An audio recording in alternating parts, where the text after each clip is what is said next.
Bir yigit aytadi, bolalik paytimda deydi, 8 yoshar paytini aytyapti. Dadam deydi, meni maktabga olib bordi. Birinchi kuni maktabdan shu yo'lda yuziga o'tib aytgan bir gap hali qulog'imda. Bolam, mana shu yurtda seni ustozlaring yashaydi. Sen shu yurtda nimani o'rgansang, hayotda shunaqa inson bo'lasan.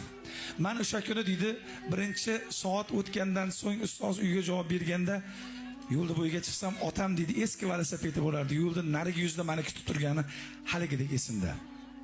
Oldilariga o'tib, dada hali ketmabsiz. Men chiqishimni kutib o'tirdingizmi? Yo bir qizg'ondingizmi meni desam, bolam, bugun kelishing, yangi joyga kelding. Birov seni turtmasin, so'kmasin deb ozgina kutib o'tirgim keldi. Xafa bo'lmaysan. Vaqt o'tib boryapti deydi, maktabdan borardim, men bu yaqin kirib bo'lib qolsa deydi, dadam qo'yirdilar. Bolam, pokiza yurgin. Pokizalikda Alloh sevadi, Alloh yaxshi ko'radi. Yaxshisi ham, yomoni ham bizga keladi derdi. Hamma ila dada dedim. Bir kuni do'stlarim bilan deydi, 8-yo 7-sinfda bo'lgan voqeani aytyapti. Ko'chada ovqatlanib uyga borsak, onam shu vara qilgan ekanlar deydi. Shuni yemay kutib o'tirgan ekanda. Endi kamerani to'xtatib turamiz. Endi aytayaptiki, men uyga kirdim, qornim to'q. Onam shu varani meni bilan yeyman deb kutib o'tirgan onam deydi. Qani ke bo'lamdi, shuni shu varani solib olib keldilar. Men notavon deydi o'shanda. Ona meni qornim to'q, sizlar bemalol, men ozgina charchadim, dam olaman deb kirib ketib turdim. Dadam so'kdilar. Bolam, mana shu onang ertalabdan kechgacha mehnat qilib sana uchun ovqat qildi. Ko'chada ovqatlanmagin. Ko'chada men xalqimni buzib qo'yar ekanda, ko'chada ovqat. Uyda ovqatlangin, ko'chada ovqatlanadigan payt keladi. Desa dadamni yomon ko'rgandim deydi. Muncha bu inson nasihat qiladi, muncha ko'p qo'yib so'kadi meni deb. Hatto deydi, svet yonib qolib ketsa shuni gapirardi. Bolam, o'shani o'chirib yurgin, budjetga foyda bo'ladi. Oxiri deydi, bir yigit bo'lgan paytim ekan deydi. O'sha paytlar dadam nasihat qilsa yo'qmay qoldi. 11da bitirib Toshkentga ketdim, 4 yil o'qib kelsam deydi, vaqt o'tibdi, otam deydi, betob bo'lib yotib qolibdi deydi. Meni ko'rib xursand bo'lib ketdilar deydi. Oldilariga kirsam, xursand bo'lib, yoshligida ozgina avariya bo'lganda oyog'i og'rib turardi deydi. Ke bolamni quchoqlab, shunaqa xursand bo'ldi deydi, ko'zimning oldida haligacha deyapti. Ana shu deydi, pardani ochib qo'ygin, Alloh nuri. Biz ham g'animatmiz. Ozgina sen bilan gaplashkim keldi. Oldilariga o'tirdim, diplom qo'limda. Otam aytadi, "Falon joyda bir chiroyli klinika ochilibdi bolam. O'sha yerga bugun qabul bor ekan. Men seni kelishingga ularning nomerini ham topib qo'yganman. Borgin zora shu yerga rahbar bo'lib ketsang, meni ko'rib xursand bo'lib yuraman. Endi kimni o'g'li ekan desa, falonchini o'g'li desa, hurmati bizga keladi-da."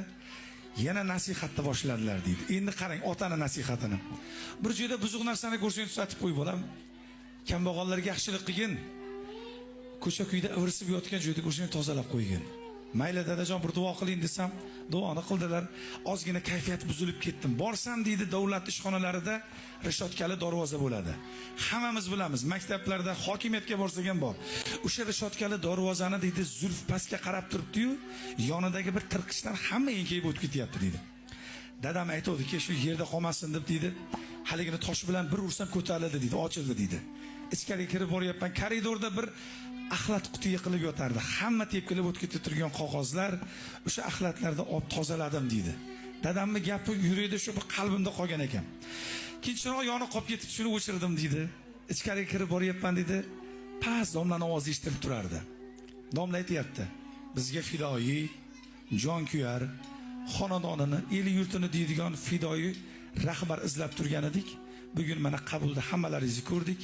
Sizlarga javobni aytvoramiz dedilar, lekin qo'llari bilan meni ko'rsatib, "Bolam, siz qoling" dedi. Men lekin hali birorta savolga javob bermadim. Shunchaki domla meni qolishimni xohladi. Hamma chiqib ketdi, endi so'ksalar kerak deb oldilariga borib diplomni sho'v olganman dedi. "Qayerdan bo'lasiz o'g'lim?" dedi. "Men palon qishlardan palonchini o'g'liman." "Ha. Endi o'g'lim, men birinchi gapim otangizga rahmat demoqchiman." Dedim, men jim bo'lib qoldim deydi. Hali savol javob yo diploming qaytdiki deb so'ramadi. "Ustoz, uzr, men hali bir savolingizga javob bermabman. Shu rahmat sababini bilsam bo'ladimi?" desam, haligi darvozani eslatdi. U darvozani deydi, biz o'zimiz buzug'ini qo'ydirib qo'ygandik. Boyagi axlat qutini eslatdi. Men kirib ketib, bir tep kirib ketdim deydi, birortasi tozalab qo'ymadi deydi. Hamma o'zini manfaati uchun bosib o'tib ketyapti. Endi boyagi chiroqni ham eslatdi-da, bizga jonkuyar, fidoyi oilasini, oilada budjetni kim hal qiladi? Erkak hal qiladi. Oilani budjeti, barakasi erkakda bo'lar ekanda. Biz hammasini sizda ko'rdik. Mana shu yerga rahbar izlagandik, siz rahbar qilib sayladik. Boshlig'imiz aytdilar, dushanbadan ishni boshlaverasiz dedi. Yig'lab yordim deyapti ona. Yig'lab yordim deydi. Otam bir betlar koyisa, so'ksa xafa bo'libman. Bugun o'sha nasihatlar bilan bir joyga deydi, rahbar bo'lib qoldim deydi. Otamga bu xursandchilikda aytaman deb telefon qilsam ko'tarmadilar dedi. Onamga qildim ko'tarmadi deydi. Uyga qarab ketyapman, diplomimni shu olganman, u petlar menda mashina yo'q deydi. Mahallaga bir ursam deydi, bir 5-10 ta odam to'planib uyimizga deydi. Kirsam deydi, yaxshi bo'lgin, pokiza yurgin, yaxshilik qilgin, chiroqni o'chirib qo'ygin bo'lam degan otam deydi, shu kun omonat topshirdilar deydi. Ana endi qarang deydi, mana deydi, hozir 1-2 ta uyim bor deydi. Yaxshi mashinam ham bor deydi. Alloh axlay olib berdi, 2 ta farzandim ham bor deydi. Lekin nasihat go'yim yo'qotib qo'ydim deyapti, qarang. Otam yashab turgan manzilda boshida qabriston bor. Har kuni o'tib ketaman ishimga shu yerdan. 1 minut vaqtim ketadi, to'xtab ota, hammasi shu rahmat. Men notavoni shunda bilmagan ekanman. Qarang, o'tib ketganingizdan keyin siz gaplaringiz meni boqyapti ota. Hammasi soyingizda bo'lgan ekan. Sizga rahmat deb ayta olmadim deydi.